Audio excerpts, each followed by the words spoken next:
ये मन कभी न तृप्त होने वाले बकरे के समान है। ये सब जगह लगता है पर भगवान में नहीं लगता। कभी न तृप्त होने वाले बकरे के समान कैसे? एक राजा के पास में एक बकरा था। राजा ने घोषणा करवा दी, जो इस बकरे को पेट भर के चरा के लाएगा, तृप्त करके लाएगा, उसको मैं आधा राज्य दे दूंगा। बड़े बड़े चरवाह आए, बड़े बड़े चराने वाले आए।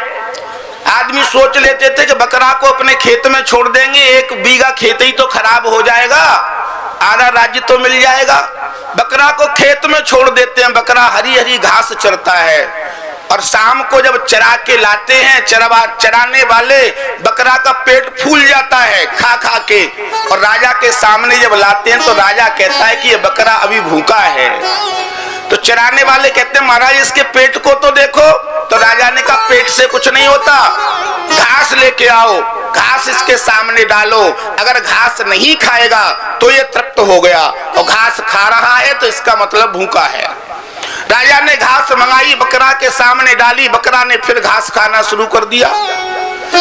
बहुत चराने वाले आए, अपने संपूर्ण खेतों को बिगड़वा लिया उस बकरा से, पर वो बकरा तृप्त नहीं हुआ। जब राजा के सामने लाया जाए तो राजा परीक्षण करे, घास डाले बकरे के सामने, वो बकरा घास खाना शुरू कर दे।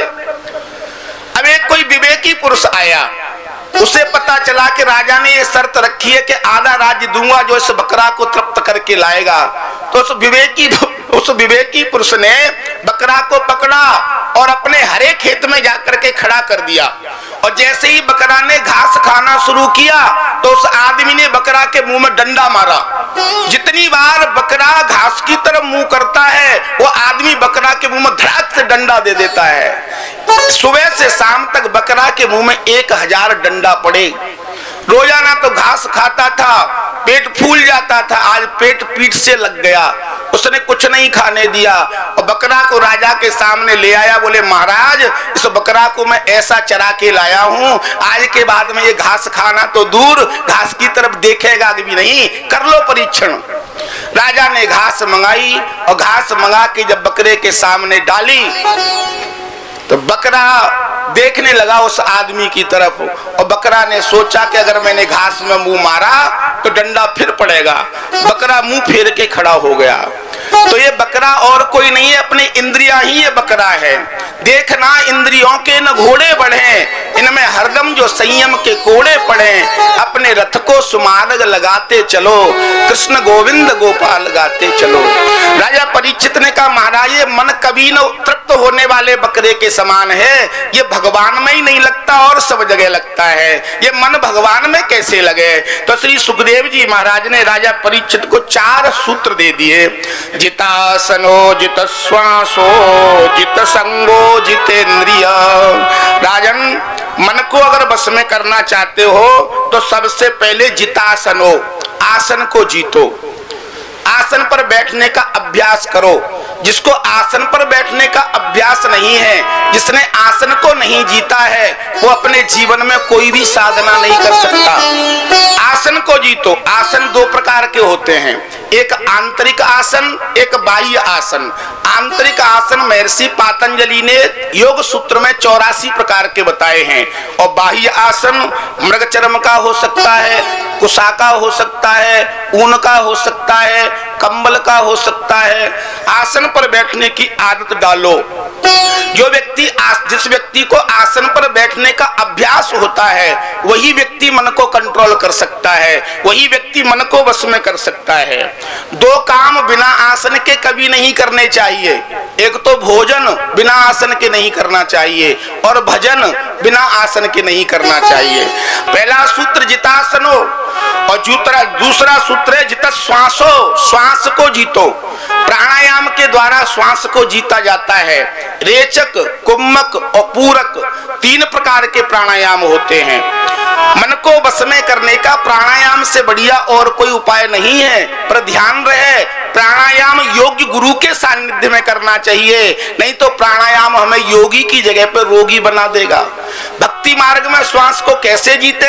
भक्ति मार्ग में ऐसे जीत लो, श्वास श्वास पे कृष्ण भजे, व्यथा श्वास मत खोए, नारायण या श्वास को फिर आवन होए न होए।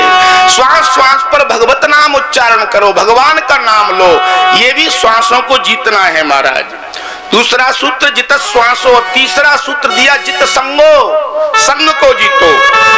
ऐसे लोगों का साथ हमको नहीं करना है जो धर्म संस्कृति से विमुख हैं, ऐसे लोगों का साथ हमको नहीं करना है जो सत्कर्म से विमुख हैं, ऐसे लोगों का साथ हमको नहीं करना है जो परमात्मा से विमुख हैं, ऐसे लोगों का साथ हमको नहीं करना है जो भगवत भक्ति से विमुख हैं। हमें तो सत्संग करना है, अच्छे पुरुषों का संग करना है।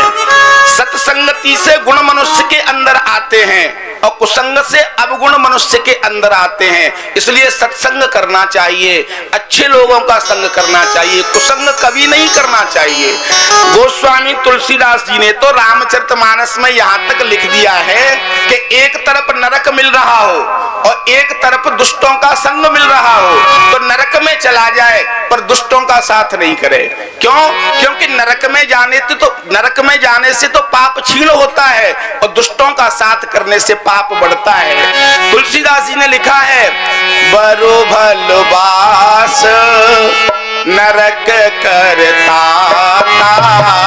बरो भलवास नरक करता,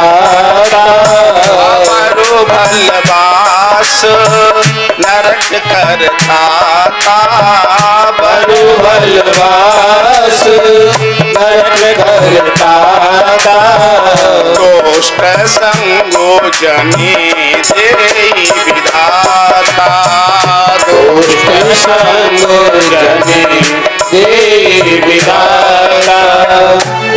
बरुभलवास नरक करताता, दुष्ट संग जन देई विधाता। दुष्टों का साथ नहीं करना चाहिए, चाहे नरक में निवास कर लिया जाए। और चौथा सूत्र दिया जितेंद्रिय, इंद्रियों को जीतो। ये हमारी आंख बुरा नहीं देखे, ये हमारी जुह्वा बुरा रस नहीं चखे, ये हमारी जीव किसी की बुराई नहीं करे, हमारे पैर गलत रास्ते पर नहीं जाएं, हमारे हाथ कोई गलत काम नहीं करें। जितेंद्रिय, इंद्रियों को जीतो।